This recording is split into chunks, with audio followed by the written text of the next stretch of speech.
যে সিসিটিভি ফুটেজটা আপনারা দেখছেন, ওখানে টাকার ব্যাগ নিতে কালো টি শার্ট পরা যে ছেলেটা ছিল সেটা ছিলাম আমি। ওয়েস্টিনের নিচে সাদা সিএফ মোটো বাইকে হেলমেট লাগানো অবস্থায় আমার সাথে কথা বলতেছিলেন একজন উপদেষ্টা। সেই উপদেষ্টা ছিলেন আসিফ মাহমুদ সজীব ভুইয়া। মোহাম্মদপুর থানার মতো একটা ছোট্ট একটা থানার একটা বৈষম্যবিরোধী ছাত্র আন্দোলনের আবার সেই ছেলেপেলে মব ক্রিয়েট করতে গিয়ে ধানমন্ডি থানা ধরা খাইলো, তাদেরকে ছাড়ে আনলো কি? আব্দুর রহমান মাসুদের মতো এত বড় ফিগার, এই ইন্টারন্যাশনাল নেতা ওই রকম লোকজনদেরকে ছাড়াইতে থানায় যায় কেন যায়? খোঁজ করেন, চোখের সামনে দেখতে পাচ্ছেন কারা কারা ধনী হয়ে গেছে, কিভাবে রাতারাতি ফকিরের বলা কোটিপতি হয়েছে, এটা ওপেন সিক্রেট। এবং এদের এইসব টাকা পয়সা আসছে থেকে এইভাবেই।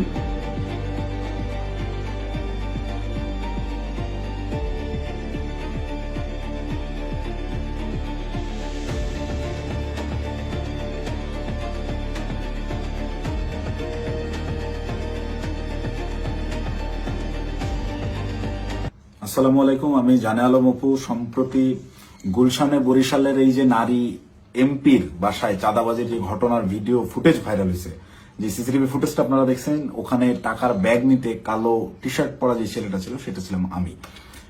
আপনারা এই একটি সিসিটিভি ফুটেজের মাধ্যমেই দেখেছেন যে বৈষম্যবিরোধী ছাত্র আন্দোলনের সমন্বয়করা চাঁদাবাজিতে জড়িত। আপনাদের যে সমন্বয়করা গত বছর আন্দোলনে আপনাদের কাছে মহানায়ক ছিল, তারা হয়ে গেল চাঁদাবাজ। কিন্তু আমার কিছু প্রশ্ন আছে। আপনারা কি জানেন যে এই যে টাকা নেওয়ার যে ফুটেজটা, এটা সকাল 9টা থেকে 10টার ভিতরকার সময়ের মধ্যে, তার ঠিক কয়েক ঘন্টা আগে ভোর 5টার সময় ওই জোনের ডিসি ওসি সবাইকে অবগত করে একদম অফিসিয়াল প্রসেসে আইনিভাবে আইন শৃঙ্খলা বাহিনী অর্থাৎ পুলিশ বাহিনীকে সাথে করে নিয়ে স্বামীর সেই বাসায় আমরা অভিযান চালাই। আপনারা কি জানেন সেই অভিযানে যাওয়ার আগে গুলশানেরই কোনো একটা জায়গায় আমার সাথে উপদেষ্টা আসিফ মাহমুদের কথা হয়? কই নিউজ মিডিয়ায় এত কিছু আসলো, এই 2 মিনিটের সিসিটিভি ফুটেজটাই কেন? আগের রাতের গোটা অভিযানের বিষয়টাকে একদম স্রেফ ধামাচাপা দেওয়া হলো কেন? ভোরবেলার সেই পুলিশ সাথে করে নিয়ে যে অভিযান চালানো হয়, 5টা থেকে 6টা পর্যন্ত টানা 1 ঘন্টা শাম্মী আহমেদের বাসায় অভিযান চলে, আইন শৃঙ্খলা বাহিনী সহ গোটা বাসা তন্ন তন্ন করে খোঁজা হয়, কোথাও শাম্মীকে পাওয়া যায় না। কিন্তু বাসা অভিযান চলাকালীন সময়ে প্রত্যেকটা জায়গায় আমরা বুঝতে পারতেছিলাম এখানে শাম্মী ছিল।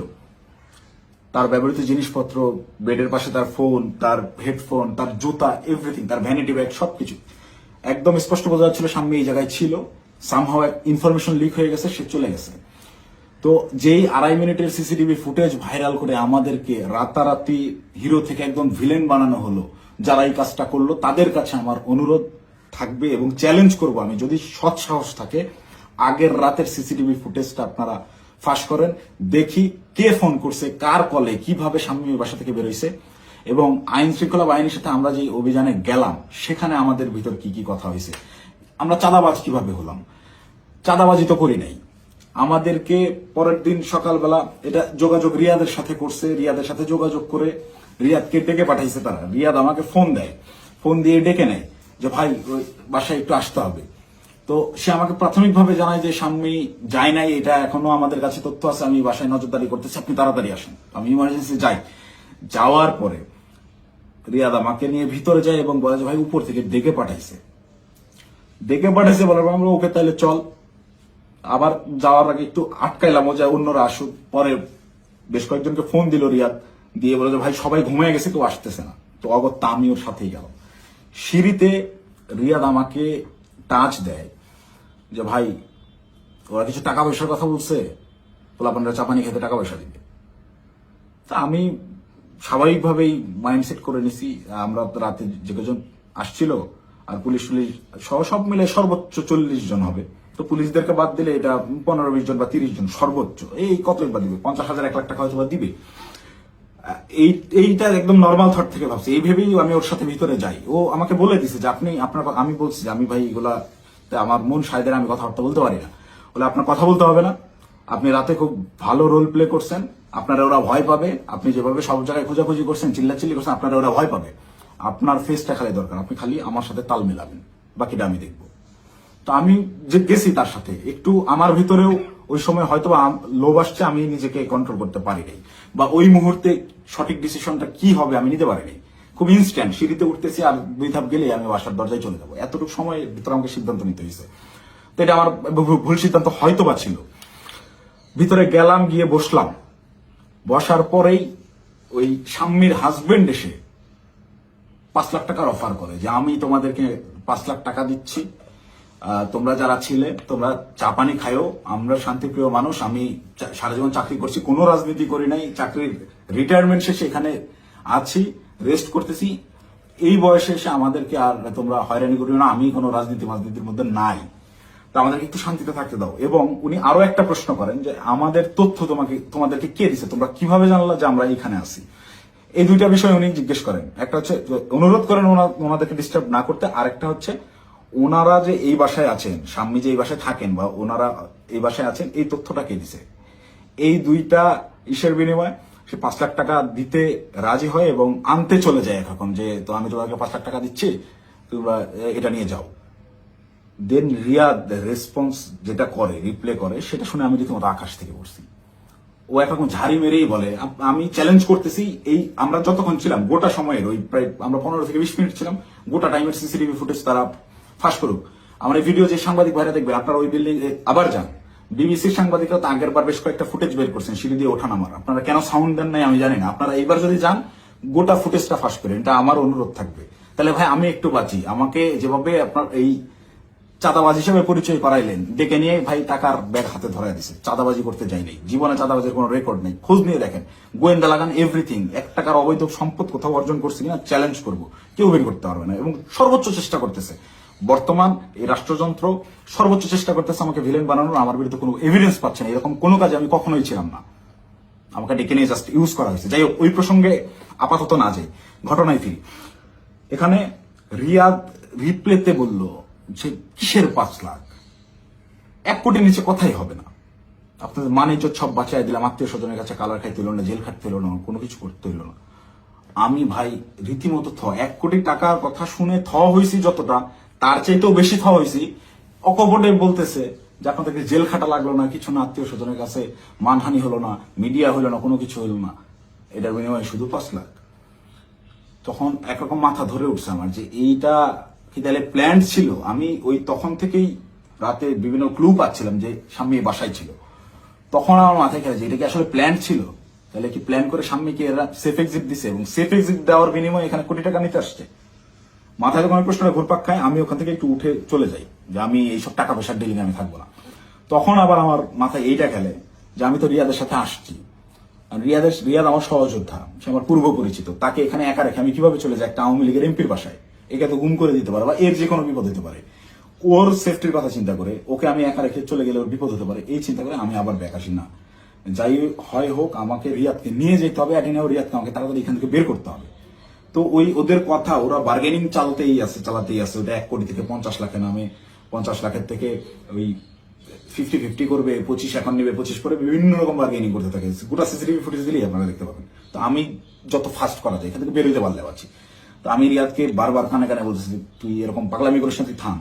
রিয়াদ আমাকে বারবারই বলে আপনি চুপ থাকেন, দেখেন আমি কি করি, আপনি চুপ থাকেন, আমি দেখেন কি করি। তো আমি সাহস আর পাচ্ছিলাম না। উনি একটা সময় করলেন কি, পাশের রুমে গেলেন, পাশের রুমে গিয়ে কাউকে একটা ফোন দিলেন, সর্বোচ্চ 30 সেকেন্ড বা 1 মিনিট পরে একটা লোক আসলেন, এসে বেল চাপলেন, দরজা খুলতেই বাইরে থেকে একটা টাকার ব্যাগ দিল, টাকার ব্যাগটা নিয়ে গেটটা লাগাই দিলেন। ওই টাকার ব্যাগটা সোজা এনে আমার পাশে উনি রাখলেন, আমার পাশে ছোট একটা টেবিল ছিল, রাখতেই এই পাশ থেকে রিয়াদ আমাকে বলতেছে আপনার তো কাঁধে ব্যাগ আছেই, তাহলে ওটা ব্যাগে ভরে ফেলেন। তো আমার ব্যাগের ভিতরে খাবার ছিল, আমি সারা রাত ধরে জেগেছিলাম, এখানে অভিযান চালিয়ে বাসায় যাচ্ছিলাম, খাওয়া দাওয়া করিনি, সকালে খাওয়ার জন্য খাবার কিনছি, খাবারটাও খাইতে পারিনি। এই খাবারটা বের করে রেখে টাকাটা ব্যাগে বললাম ভরে, আমি রিয়াদকে বলতেছি চল উঠি।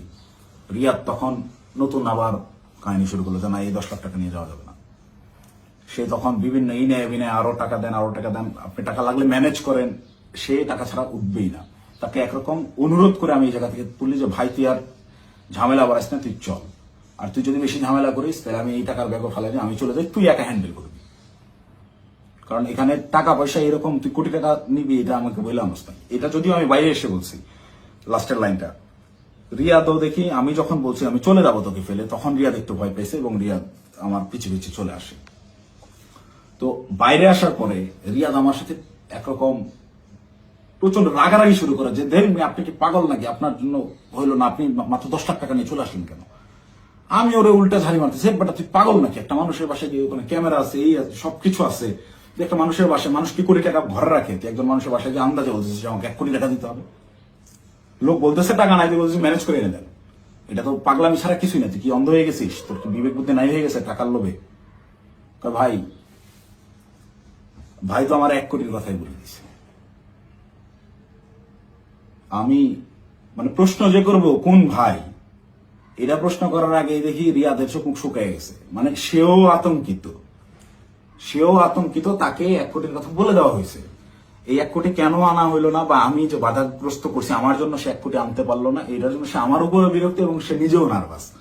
রিয়াদের চোখে মুখেও দেখি চিন্তার ছাপ। পরে আমি বললাম কোন ভাই, কখন বললো তোরে, কার সাথে কথা বলছিস আমি যাওয়ার পরে। বলছে রাতে কোন ভাই আসছিল দেখেন নাই। তখন আমি 30 সেকেন্ডের মতো চুপ করে থাকি, ভাবতে থাকি। যখন রাতে কোন ভাই আসছিল এইটার সমীকরণটা আমার মাথায় মেলে এবং রিয়াদকে আমি বলি যে ভাইয়ের সাথে কথা বলে আসলাম তুই কি সেই ভাইয়ের কথা বলতেছিস। রিয়াদ বলে হ্যাঁ। কয় আপনি বুঝতেছেন না, ওখানে ক্যামেরা আছে, সবকিছু আছে, সবকিছুর সামনে আমি 1 কোটি টাকার সাহস করতেছি, এটা কি এমনি। তখন আমার কাছে একটু হলেও বিশ্বাসযোগ্য মনে হচ্ছে যে না আসলে এইটুকু একটা ছেলে, ও 1 কোটি টাকা চেয়ে ফেলছে, ক্যামেরা আছে এটা জেনে সহ, ও জানে। কিন্তু এই বাসায় আমরা 3-4 ঘন্টা আগেও পুলিশ সহ অভিযান চালাই গেছি, বাসার কোথায় কি আছে সব জানা। ও খুব ভালো মতো জানে এখানে সিসিটিভি ক্যামেরা আছে, সব রেকর্ড হচ্ছে। তারপর ও বিন্দু পরিমাণ ভয় ছাড়া ও অকপটে 1 কোটি টাকা চেয়ে ফেলছে। তাহলে অবশ্যই ওর কথার কিছুটা হইলেও সত্যতা আছে, ওর পেছনে ওই রকম ব্যাকআপ আছে। তো আমি একরকম মন খারাপ করে চলে যাচ্ছি, আমার মাথায় কিছু কাজ করতেছে না। তো রিয়াদ আমাকে জোর করে টেনে রিক্সায় তুলে ওই টাকার ব্যাগ সহ ঢাকার বিভিন্ন জায়গায় ঘোরাঘুরি করতে গেছে। আমাকে বিভিন্নভাবে কনভিন্স করতে গেছে, ভাই উনি তো বলছে। আমি নেমে আসার পরেও রিয়াদ গেটে ছিল, ওদের সাথে বার্গেনিং করে আসছে, 2 দিন সময় দিয়ে আসছে যে 2 দিন পর আমরা আবার আসবো, এটা বলে আসছে। তো আমাকে বলতেছে ভাই ওনাকে 2 দিন সময় দিয়ে আসছি, 2 দিন পরে কিন্তু আসতে হবে, আমাদেরকে টাকা তুলতে হবে। আমি ওর কথা বাড়াইলাম না, বললাম দেখা যাবে। আমি খালি চাচ্ছিলাম এখান থেকে আমি কাটতে পারলে পাচ্ছি, আমি কিসের মধ্যে পড়ে গেছি। এই ভাবে রিয়াদ চলে গেল ওখান থেকে ওই ওর বাসার দিকে। খুব সম্ভবত এটা মধ্যবাড্ডা বৈঠাখালী নামের একটা জায়গায় যাবে, সেই জন্য একটা সিএনজি নিল এবং আমাকে ছেড়ে দিল। আমি আমার মতো চলে গেলাম এবং যাওয়ার সময় আমি ওকে জিজ্ঞেস করলাম তুই টাকাগুলা কি করবি। ও বলছে ভাই পোলাপান যেগুলো আসছে পোলাপানদেরকে দিতে হবে, তারপর ওই বাকি টাকাও তুলতে হবে, সব টাকা একসাথে তুললে তারপরে তো এটা ভাগাভাগির হিসাব। আমরা টাকাই তো তুলতে পারলাম না, এটা তো যা দিচ্ছে এটা তো আজকের পোলাপানেরই খরচ, পোলাপানের চাপানি খাইতে দিছে। আমি একটু চিন্তায় পড়লাম, তারপর আমি বললাম তাহলে পোলাপানদের দিয়ে দিস। ও বলছে ওকে, বিকালবেলা ইনশাল্লাহ এটা ভাগাভাগি করব, আপনাকে ফোন দিয়ে জানাবো। তো বিকালে আমি তো এর মধ্যেই আমি বেশ কয়েকজনের সাথে রাতে যারা ছিল তাদের বেশ কয়েকজনের সাথে যোগাযোগ করি এবং তাদের কথাবার্তা আমি সরাসরি স্বীকার করি নাই বা বলি নাই যে রিয়াদ এরকম করছে। তাদেরকে আমি বিভিন্নভাবে ঘটনাটা সম্পর্কে অবগত করার চেষ্টা করি যে তোর এরকম কিছু হয়েছে কিনা বা রিয়াদ কোনো টাকা পয়সা দিয়েছে কিনা। তো সবাই অস্বীকার করতেছে, মানে যারা আসছিল এই অভিযানটা চালাইতে তারা কেউ এই বিষয়ে অবগতই না। তার মানে এখানে ওই যে আমাদের গ্রুপে ইনফরমেশন দেওয়া হলো অমুক বাসায় আওয়ামী লীগের এমপি আছে বলে ছাত্রদেরকে চেতায় দেওয়া হলো, চেতায় দিয়ে এই ছাত্রদেরকে মব করতে পাঠানো হলো। ওখানে ছাত্রদেরকে পুলিশ বাহিনী সহ ওই এমপির বাসায় পাঠাইয়া ওই পরিবারকে ভয়ভীতি প্রদর্শন করা হলো। করার পরে ছাত্ররা সবাই যে যার মতো বাসায় চলে গেল। তারপরে চাঁদাবাজের দল চাঁদাবাজি করতে আসলো। ঘটনা এইটাই। এখান থেকে মাঝখান থেকে সাধারণ ছাত্ররা ব্যবহৃত হইলো। এই ব্যবহারের তালিকায় সেদিন আমিও পড়ছি, আমিও ব্যবহৃত হয়েছি এবং বিভিন্ন সময় বিভিন্ন ঘটনায় এরা এইভাবে বিভিন্নভাবে ছাত্রদেরকে ব্যবহার করে এইসব করে। তারপর বিকালবেলা রিয়াদ আমাকে ফোন দেয়, ফোন দিয়ে ডাকে হচ্ছে রামপুরায়। তো এমনিতেই আমি হাতিরঝিলে যেতাম, তারপরের দিন আমাদের বেসরকারি বিশ্ববিদ্যালয়ের প্রোগ্রাম হাতিরঝিলে, সেই প্রোগ্রামের বাস্তবায়ন কমিটিতে ছিলাম, ভেন্যু পরিদর্শনের জন্য যাওয়ার কথা। এমনিতেই যেতাম, তো ওর কথা শুনে আমি একটু হাতিরঝিল থেকে আগায় গেলাম রামপুরার দিকে। তো ওর সাথে যখন যাই সে আমাকে বিভিন্নভাবে কনভিন্স করার চেষ্টা করে যে ভাই আপনি অপ্রস্তুত হয়ে পড়ছেন এটা বুঝছি, কিন্তু এটা এভাবেই হয়, এরকমই, আপনি বলার জন্য আপনি জানেন না। সে আমাকে ইনে বিনে বিভিন্নভাবে প্রলোভন দেওয়া শুরু করে যে আপনি আপনি এ যাবত আপনি কয় টাকার মালিক, আপনি কয় টাকা কামাইছেন। দেন আমি ওকে ডিরেক্ট বলি যে ভাই এই মাসে আমার সেমিস্টার ফাইনাল পরীক্ষা গেছে, আমি টিউশন ফি দিতে পারি না, জন্য পরীক্ষা দিতে পারিনি। আপনার জায়গায় যদি আমি থাকতাম, রিয়াদ সরাসরি আমাকে বলছে, আপনার ফেস যদি আমার থাকতো, আমি যদি আপনার ওই আপনার কেন্দ্রীয় যে পদ, সেই পদ যদি আমার থাকতো, এতদিন আমি কমপক্ষে 20 কোটি টাকা কামাইতাম। রিয়াদ আমার মুখে বলছে আপনি একটা বলো। তো আমার এই কথাগুলো শুনে আরো বেশি খারাপ লাগতে লাগলো যে কি বলে, প্রচন্ড মন খারাপ। আমি ওকে বলি যা হয়েছে বাদ দে, আমরা হাতির জেলে যাই, প্রোগ্রামের কি অবস্থা দেখি। আমার মূল কনসার্ন আমার আবার সাংগঠনিক কাজে ফেরা। তো হাতির জেলের প্রোগ্রামের ওইটা পরিদর্শন করে ওই জায়গা থেকে সন্ধ্যা হয়ে গেছে। রিয়াদ আমাকে কন্টিনিউয়াসলি পুশিং করে যাচ্ছে। সে আমাকে নিয়ে মহাখালী যায়, মহাখালী ওখানে ইয়ামাহার শোরুম থেকে সে আমাকে একটা বাইক কিনে দেয়। এবং এটা সে প্রায় সময় এরকম হয়েছে যে রাত বেশি হয়ে গেছে, আমি বাসায় ফেরার জন্য সেফ কোনো কিছু যানবাহন পাচ্ছিলাম না। ম্যাক্সিমাম টাইম আমাকে ওই উবার ভাড়া করে যাইতে হইতো। আমি ওদের কাছ থেকে টাকা ধার নিতাম এবং প্রায়শই এটা বলতাম যে আমার একটা বাইক থাকলে খুব ভালো হতো। এইটাকে সে কাজে লাগে, আমাকে একটা বাইক কিনে দেয় সে, আমাকে সাথে করে নিয়ে গিয়ে, এবং সে আমার পিছনে বাইকে চড়ে ঘুরে ঢাকা শহরের বিভিন্ন জায়গায়। এবং পরবর্তীতে পরের দিন অনুষ্ঠানটা শেষ হয় কোনো মতে, 18 তারিখের প্রোগ্রামটা শেষ হওয়ার পরেই সে রাত্রেবেলা আমাকে ফোন দেয় যে ভাই 2 দিন তো হয়ে গেল, আমাদেরকে ওই বাকি 40 লাখ টাকা আনতে যাইতে হবে, এটা তো 1 কোটি নেওয়া যেত, আপনি খালি পাকনামি করে 50 লাখ নামা দেন। তখন তো আমি অস্বীকার করি, না ভাই আমি এইসব কাজে আর যাবো না। দেন আমাকে ডিরেক্ট ব্ল্যাকমেল, আপনি ওই টাকা দিয়ে বাইক কিনছেন, আপনার ফুটেজ আছে তো, আপনি বাইক কিনছেন, শোরুমে ডকুমেন্টস আছে, আপনি তো এটার পার্ট, আপনি যে টাকা ভোগ করছেন, আপনাকে তো যাইতেই হবে। তখন আমার মাথা রীতিমতো কাজ করা বন্ধ হয়ে গেছে যে আমি তো পুরো ট্র্যাপে ফেসে গেছি। আই হাই, বাইকটাই আমি কেন নিলাম, আমার ভোটার আইডি কার্ডটাই ওখানে আমি কেন দিলাম, আমার এই হারামজাদার টাকা আমি গেলামই বা কেন? প্রচন্ড রকম আফসোস শুরু হলাম, আমি এই কিসের মধ্যে পড়লাম এরকম ভাবতে হবে। সারা রাত আমার ঘুম হয় নাই। আমার ফেসবুকে গেলে এখনো ওই দিন আমার দেওয়া যে স্ট্যাটাসটা, আমি প্রচন্ড মেন্টাল ট্রমায় আছি। তার আগের রাত, সারা রাত ধরে গত বছর জুলাইয়ের সেই আন্দোলনের স্মৃতিগুলা, এই আমার ভাইদের রক্তাক্ত সেই দেহগুলা, এই গুলি চালানোর দৃশ্যগুলো সবকিছু আমার চোখের সামনে ভাসতে থাকে। আমার ভাই সারা রাত ঘুমায় নাই যে কি করলাম, কি হচ্ছে, কি এটা কি। মানে আমি পরের দিন সকালে এটা পোস্টও করছি যে আমি প্রচন্ড মেন্টাল ট্রমায় আছি, জুলাইয়ের ওই স্মৃতিগুলো আমার মাথা থেকে যাচ্ছে না, আমার চোখের সামনে ভাসতেছে, আমি ঘুমাইতে পারতেছি না, নিজেকে অসহায় লাগতেছে, এই ধরনের একটা পোস্ট করছিলাম। এবং এটা তখন আমার বাস্তব ফিলিংস ছিল। আর উপরে এর আবার রিয়াদের ফোন আসেই, কখন বেরোবেন, কখন আসতেছেন, এই এরকম করতে করতে সন্ধ্যাবেলা আমি বাংলা মোটর অফিসে গেলাম। সেখানে একটা প্রেস ব্রিফিং করা হয় 18 তারিখের প্রোগ্রামে, বেশ কিছু প্রবলেম ছিল সেগুলো নিয়ে। প্রেস ব্রিফিং শেষে রিয়াদ আমাকে বলে উপরে ওয়াটারফল রেস্টুরেন্টে গিয়ে আপনি বসেন, আপনার সাথে কথা আছে। আমি ওয়াটারফল রেস্টুরেন্টে গিয়ে বসি। রিয়াদ সমস্ত ছেলেপেলেকে নিচে নিয়ে গিয়ে চা খাওয়াইয়ে পাঠিয়ে দিছে। পাঠিয়ে দিয়ে সে ওয়াটারফলে আসে এবং আমাকে বলে যে সোজা সাপটা এখন যাইতে হবে, গিয়ে টাকাটা নিয়ে আসতে হবে। আমাকে 2 দিন সময় দেওয়া হয়েছে, 2 দিন পার হয়ে গেছে, আর কোনোভাবে কালক্ষেপণ করা যাবে না, প্রচুর চাপ আসতেছে, আপনি চলেন। তো আমি একরকম চিপাই পড়ে গেছি। ওর কথা শুনে আমি ওই জায়গায় যে রেস্টুরেন্টে বসছি, ওইখান থেকে বের হওয়ার আর অপশন নাই। তো আমি বাধ্য হয়ে বললাম আচ্ছা চল দেখা যাক। তো এই দিন গিয়ে আমি সর্বোচ্চ চেষ্টা করছিলাম যে কিভাবে এটা এড়ানো যায়। আমি গেটের সামনেই হোন্ডা থামায় ভিতরে ঢুকে দারোয়ানের সাথে কথাবার্তা বলে ওদের উপরে গিয়ে 2টা বেল চেপে আমি খালি ওরা টানতেছি, যারা বাসায় নেই আয়, তুই দরজা খুলবে না, আয় আয়, এই বলে ওকে বের করে নিয়ে আসছি। নিয়ে আসার পরে আবার হোন্ডা টান দিয়ে চলে আসছি। তারপর থেকে ওই দিন থেকে আমি ওর সাথে যোগাযোগ করা বন্ধ করে দিছি। টানা 2 দিন ওর সাথে আর যোগাযোগ করি নাই। ও আমাকে মেসেজ দেয় বিভিন্ন ভাবে, আমি যে টাকা নিছি, আমাকে যে ট্র্যাপে ফালানো হচ্ছে, এইটা বারবার সে উল্লেখ করার চেষ্টা করে। আমাকে মেসেজ করে, ভাই টাকা নিয়ে হারায় গেলেন, খোঁজ নাই কেন? প্রত্যেকটা মেসেজে টাকা শব্দটা মেনশন করে, যেন পরবর্তীতে সেটা স্ক্রিনশট আমার বিরুদ্ধে ব্যবহার করতে পারে, বা আমাকে বোঝায় যে তুমি যে টাকা নিছো এটা কিন্তু এভিডেন্স আছে। আমাকে ব্ল্যাকমেল করার চেষ্টা করে। তো আমি রিয়াদের মেসেজ রেসপন্স করা অফ করে দিলাম একটা সময়। এবং যখন দেখলাম আমি ট্র্যাপে ফেসে গেছি এবং ওরা যা বলে আমাকে তাই করতে হবে, তখন আমি রিয়াদের সাথে সম্পূর্ণরূপে যোগাযোগ করা বন্ধ করে দিই এবং রিয়াদকে বলি তুই যদি আমাকে এইগুলো নিয়ে চাপ দিস তাহলে আমি কিন্তু সমস্ত কিছু ফাঁস করে দেবো, এবং ওই বাসায় তুই যদি আরেকবার যাস, আমি এখনই ওই বাসার লোককে ফোন দিব, সে যেন থানায় বলে রাখে, পুলিশ দিয়ে তোদের যেন ধরায় দেয়, অথবা এই সিসিটিভি ফুটেজ যেন ফাঁস করে দেয়, আমার যা হবে হবে, তোদের এইসব আমি আর মানতে পারতেছি না।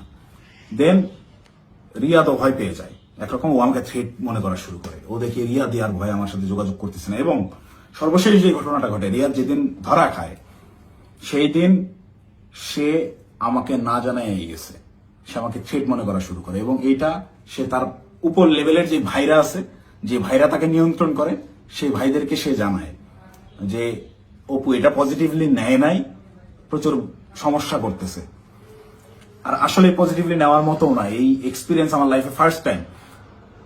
তো রিয়াদ ওই দিন যে গেল আমাকে সম্পূর্ণরূপে না জানায়, এবং আমার কোনো আগ্রহ ছিল না, আমি ওইটাতে যাইও নাই, এবং আমি যাব না জন্যই, ওদের এই ট্র্যাপে আমি আর ইউজ হব না জন্য প্রচন্ড রাগে ক্ষোভে আমি একরকম ওই ফোন টোন সব অফ করে একটু সাইলেন্ট হয়ে যাই, যে আমাকে যেন না পায়। আমার ভালোই লাগতেছে না, আমার বিবেকের তাড়নায় আমার মন চাচ্ছিল আত্মহত্যা করি। মানে আমার কিছু করার নাই, ওরা ব্ল্যাকমেল করা শুরু করছে, আপনি হুন্ডা কিনছেন, এই করছেন সেই করছেন। রিয়াদ যেদিন অ্যারেস্ট হয়ে প্রথমে থানায় গিয়ে প্রথম স্টেটমেন্ট এটা দিছে যে এই জায়গায় চাঁদাবাজি জানে আলম অপু করছে, টাকা জানে আলম অপু নিছে, সেই টাকা দিয়ে সে বাইক কিনছে। মানে এইটা পূর্ব থেকেই ওকে শেখানো স্টেটমেন্ট। টাকা নিলে 10 লাখ, থানায় গিয়ে সাংবাদিকদের সামনে বলতেছে যে এরা 5 লাখ টাকা দিচ্ছে, 5 লাখ টাকায় জানা আলম অপু নিছে, নিয়ে 3 লাখ টাকা দিয়ে বাইক কিনছে, বাকি টাকা ওর ওয়াইফের চিকিৎসায় খরচ করছে। মুখস্থ বয়ান বলে দিবি, তুই কি জানোস আমার ওয়াইফ অসুস্থ কিনা? আন্দাজে একটা কথা যে বলে দিল। আমার ওয়াইফের গত 6 মাসে ওইরকম মেজর কোনো অসুস্থতা আসে নাই যে যার জন্য মেডিকেলে টাকা দিতে হবে। যাই হোক, রিয়াদ অ্যারেস্ট হয়ে থানায় গিয়ে যখন প্রথম স্টেটমেন্টটাই আমার বিরুদ্ধে দিল, এবং ওই জিনিসগুলো যখন আমি দেখলাম যে আমার সিসিটিভি ফুটেজ ভাইরাল করা হয়েছে, এবং রিয়াদ রিমান্ডে তো গেল পরে, আমি রিমান্ডে যাওয়ার পর স্টেটমেন্ট দিলেও আমি বলতে পারতাম যে সে নির্যাতনের ঠেলায় হয়তোবা নিজে বাঁচার জন্য দোষ আমার উপর পার করেছে। তা না, সে অ্যারেস্ট হয়ে থানায় গিয়ে প্রথম স্টেটমেন্ট দিচ্ছে আমার বিরুদ্ধে যে এইগুলো সব জানা আলম অপু করছে। এটা তার শেখানো গুলি ছিল, তার উদ্দেশ্য ছিল আমাকে কর দেওয়া। এবং এখন পর্যন্ত রিয়াদের বিষয়টাকে ইচ্ছাকৃতভাবে মিডিয়া ট্রায়ালে রাখা হয়েছে, যতক্ষণ পর্যন্ত আমাকে না ধরতে পারবে, এই সমস্ত দোষ আমার উপরে না চাপাইতে পারবে, ততক্ষণ পর্যন্ত এরা থামাবে না। এরা আমি বাইরে থাকার থ্রেড মনে করতেছে। আমি আসতেছি, যে কোনো সময় আমি অ্যারেস্ট হয়ে যেতে পারি, আমাকে ওই হাসিনার মতো গুম করা হবে। হাসিনা যেভাবে নিয়ে আয়না ঘরে রাখতো মানুষজনদেরকে, কেউ জানতো না, বলতো সে নিজে একা একা হারায় গেছে। আমাকে বলতো যে সে চাঁদাবাজি করছে, করে এখন গা ঢাকা দিছে, কোথায় না কোথায় গিয়ে আছে। তো আমি জানি না আমার আসলে কি অপেক্ষা করতেছে, তবে আমি মহান আল্লাহ তাআলার কাছে শুকরিয়া জ্ঞাপন করতেছি। হয়তোবা জীবনে কোনো একটা ভালো কাজ করছিলাম, যার বিনিময়ে আল্লাহ তাআলা আমাকে ওই দিন ওই জায়গাটায় নেওয়া থেকে বিরত রাখছিলেন। আল্লাহ তাআলা হয়তোবা চান নাই যে আমি ওই পরিমাণ বেইজ্জতি হই, যার কারণে আমাকে নেয় নাই। আমি শুকরিয়া আদায় করি মহান আল্লাহ তাআলার কাছে, আমি চিরকৃতজ্ঞ।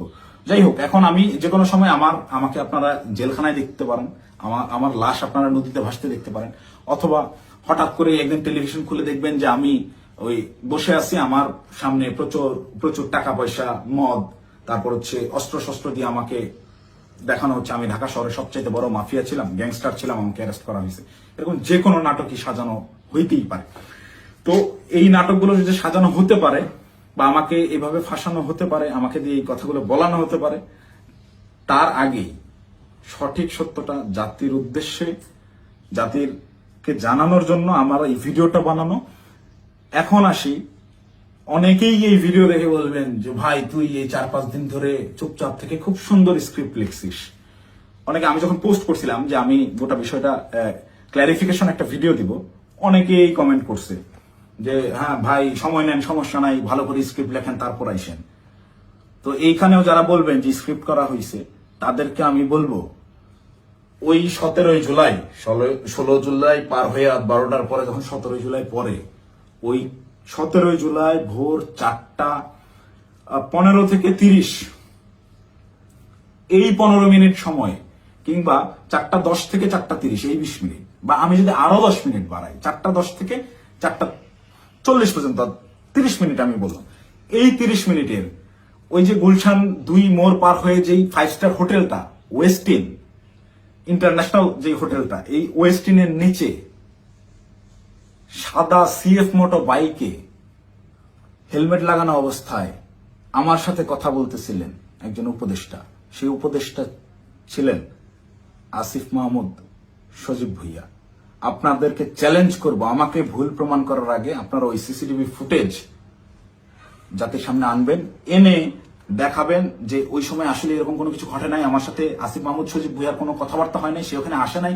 একজন উপদেষ্টা ভোর 4টার সময় বাইকে চড়ে হেলমেটের মুখ ঢেকে গুলশানের মতো অভিজাত এলাকায় কি কাজে আসে, এটা আমার জানার কথা না। আমি তো মামুলি পার্সন, তারা তো হাই লেভেলের পার্সন।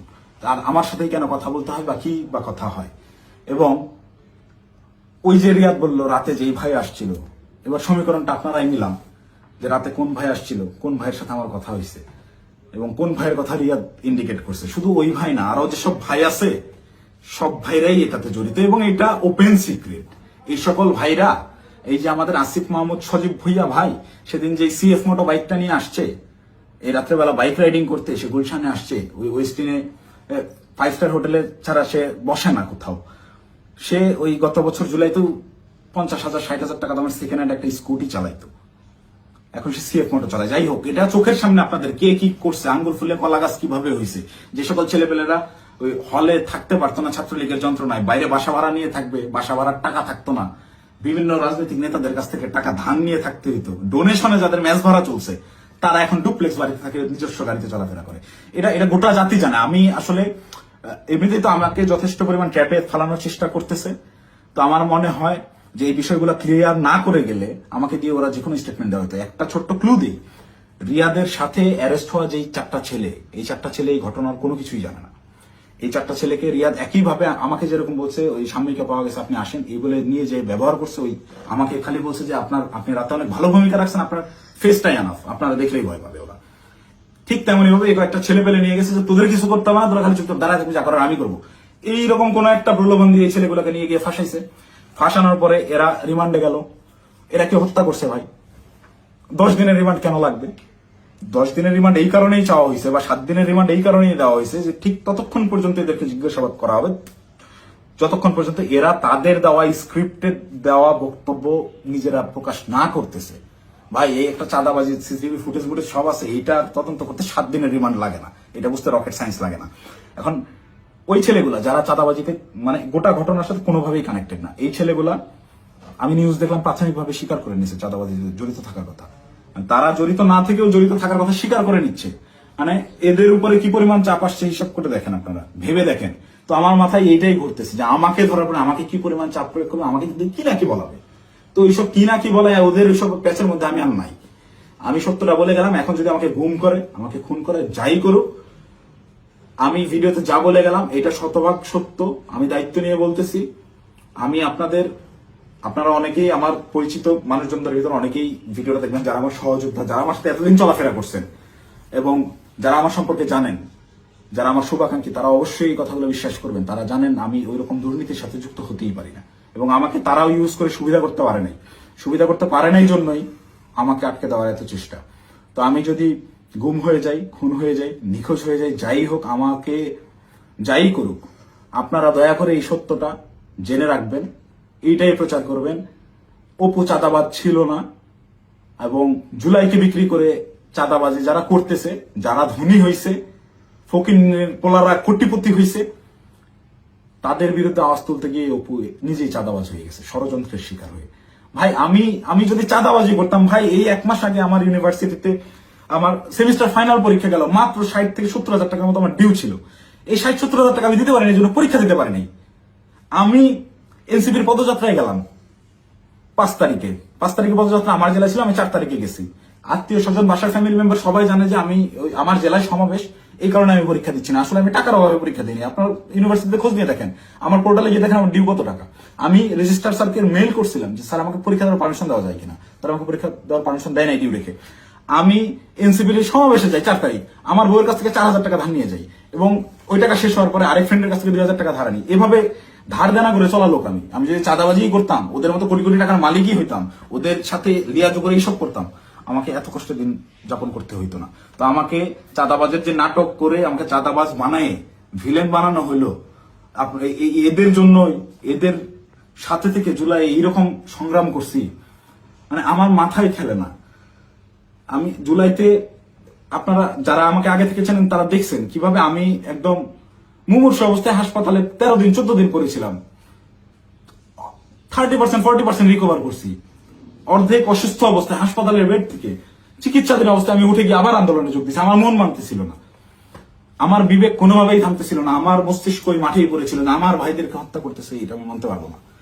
তো একইভাবে এই চাঁদাবাজের ঘটনায় যেভাবে আমি ফেসে গেলাম, আমার মাথায় এটাই ঘুরছে, না এটাতে আর সায় দেওয়া যায় না, এটা আমি সায় দিতে পারবো না। সেদিন থেকেই আমি বিরূপ আচরণ শুরু করি, এইসব চিন্তা ভাবনা আমার মাথায় ঘুরতে থাকে। আমি ওই জুলাইয়ে যে সংগ্রাম আপনাদের জন্য করছিলাম সেই সংগ্রাম সবসময় জারি রাখবো। আমি কখনো চাঁদাবাজি করি নাই ভাই, ওইটা আমার রক্তে নাই। আমার মায়ের ফোন গত 8 দিন ধরে আমি ধরার সাহস করি না। আমার মামাকে কন্টিনিউয়াসলি ফোন দিয়ে যাচ্ছে। আমার আম্মা আমাকে ওই শিক্ষা দেয় না, আমার বাবা আমাকে ওই শিক্ষা দেয় না। আমি মার ফোন ধরে যে হ্যালো বলবো, এই হ্যালো বলার সাহস আমি করতে পারিনি এখন পর্যন্ত। আম্মুকে আমি হ্যালো বলার পরে উত্তরটা কি দিব? আমাকে আপনারা চাঁদাবাজ বানায় দিলেন ভাই। আমার মাথায় গেল। আমার ওয়াইফ আমাকে ফোন দিয়ে বলতেছে যে আমার হাজবেন্ড চাঁদাবাজি করে, এটা আমাকে দেখতে হইলো। এটা দেখার আগে আমি আত্মহত্যা কেন করলাম না? আমার মৃত্যু কেন হলো না? তুমি দয়া করে এই মুখটা তোমার আমাকে আর দেখাইবা। আমি আমার ওয়াইফের ফোন এখন পর্যন্ত আর ধরার সাহস করিনি, ওই যে ফোনটা কাটছি। মানে আমার জীবনটাকে এইভাবে কি, যেই লোকজন আমাকে নিয়ে গর্ব করতো, আমার যেসব আত্মীয় স্বজন ভাই ব্রাদার যারাই ছিল, যারা গর্ব করতো আমাকে দিয়ে, তারা দেখে আমাকে নিয়ে উল্টাপাল্টা লিখতেছে ফেসবুকে। যে সকল লোকজন বিভিন্ন রকম কাগজপত্র, অমুকের মামা, তমুকের খালা, অমুকের বউ, এরে ট্রান্সফার, ওরে প্রমোশন, আমার বাসায় কমপক্ষে 100 জন বিসিএস ক্যাডারের সিভি বইরা আছে, যারা আমার পিছে পিছে ঘুরছে, এই কাজ করে দেবো, ওই কাজ করে দেবো। এইসব লোকজন কোটি কোটি টাকার অফার, এগুলো কাজ আমি করি নাই জীবনে, করে সচিবালয় গিয়ে তদবির করি নাই। এদের কোনো প্রবলেম না। আমার এগুলো আমি বলে রেখে যান, দেখা যাবে হোয়াটসঅ্যাপে মেসেজ ভাই দেখতেছি, পরের দিন থেকে আমি ইগনোর করি রীতিমতো। আমাকে কোনো প্রলোভনে এরা কেউই ফেলতে পারেনি। কিন্তু আপনাকে মানে চাঁদাবাজ আপনাকে বানাবে কেন? চাঁদাবাজ বানাবে কেন? এই যে আমাকে ঘটনাটাই সিস্টেমেটিক্যালি রিয়াদ আমাকে ইনভলভ করে ফেললো। রিয়াদ তো আর জানতো না যে আমি এইভাবে রিয়াক্ট করে ফেলবো। রিয়াদ এটা কন্টিনিউয়াসলি করে। রিয়াদের বিরুদ্ধে প্রচুর অভিযোগ। ওর পেছনে শুধু ওর ওই মাঝরাতের ওই ভাই না, আরো অনেক ভাই জড়িত। ওকে অনেক ভাই শেল্টার দেয়। সেসব ভাইদের সাথে রিয়াদের কত ঘনিষ্ঠ সম্পর্ক, তার ছবি আপনারা দেখছেন। একটা কোলে নিয়ে ছবি তুলে, একটা ঘাড়ে নিয়ে ছবি তুলে। এটা এমনি এমনি না। আমি একজনকে চিনি না, তাকে আমি ঘাড়ে হাত দিয়ে ছবি তুলবো না, নর্মালি পাশে দাঁড়ায় ছবি তুলবো।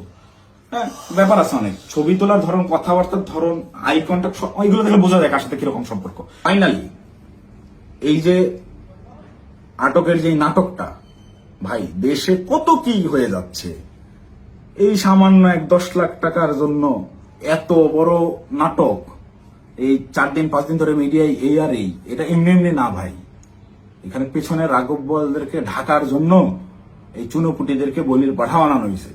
এদেরকে আমি হলপ করে বলতে পারি, আমি যতদিন অ্যারেস্ট না হচ্ছি, এই ঘটনায় আমার উপর দোষ চাপানো না হবে, ততক্ষণ পর্যন্ত মিডিয়ার ট্রায়াল থামবে না। যদি আমি এই ভিডিওটা না দিতাম, আমাকে ধরে নিয়ে ভিলেন হিসাবে বানাই দিয়ে গোটা ঘটনা ধামাচাপা দিয়ে দিত।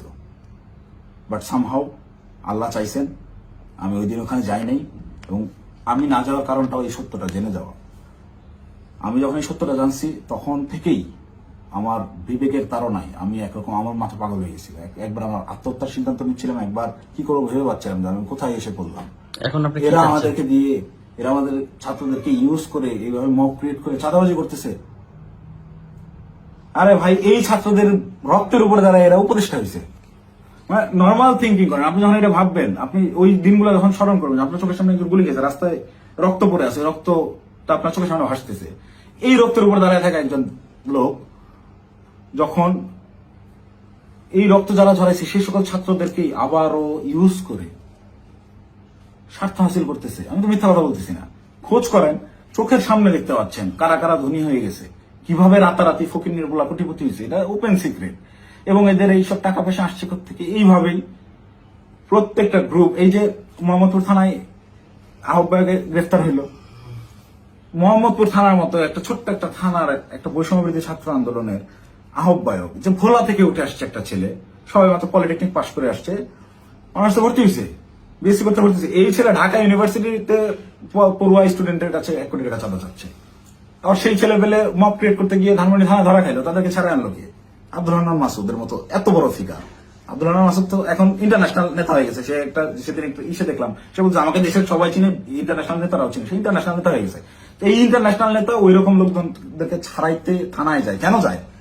ওই রাব্বি নাম ছিল ছেলেটার, মোহাম্মদপুরের রাব্বি। ওই রাব্বি যদি কট খায় ওই জায়গায়, আব্দুল হান্নান মাসুদের নামটা ফ্যাশ হয়ে যায়। আব্দুল হান্নান মাসুদকে, ওই রাব্বিকে সেভ করতেই হবে, কিচ্ছু করার নাই। সে মিডিয়ার সামনে ওই জায়গায় তোপের মুখে পড়ছে হান্নান মাসুদ, তাও রাব্বিকে ছেড়ে আসে নাই। পুলিশের সাথে নেগোসিয়েশন করে নিয়েই আসছে রাব্বিকে তারা ছাড়বে না। কিন্তু এই ঘটনাটাই আমি তো ধরা ছোঁয়ার বাইরে ছিলাম।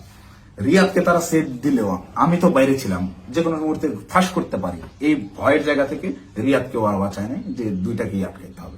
আমাকে ধরার জন্য সর্বোচ্চ চেষ্টা করতেছে। আমি কতক্ষণ বাইরে থাকবো, কতক্ষণ টিকে থাকবো আমি জানি না। যে কোনো সময় আমার যে কোনো কিছু হয়ে যেতে পারে। তো আমি গোটা জাতির কাছে সত্যটা বলে গেলাম, এবং সেই দিন সিদ্ধান্তহীনতায় হোক কিংবা লোভের বশবর্তী হয়ে হোক, আমি যে ভুল কাজটা করে ফেলছি, রিয়াদের প্ররোচনায় করে ওই জায়গায় বাসায় ওনাদের দেওয়া ওই টাকাটা হাতে নিয়েছি, এইটার জন্য আমি গোটা দেশবাসীর কাছে ক্ষমা প্রার্থী, এবং আমি আমার দোষ স্বীকার করে নিচ্ছি। এবং আমি প্রচলিত আইন অনুযায়ী, যেহেতু আমার নামে মামলা হয়েছে, আমি বিচার ফেস করতে রাজি আছি।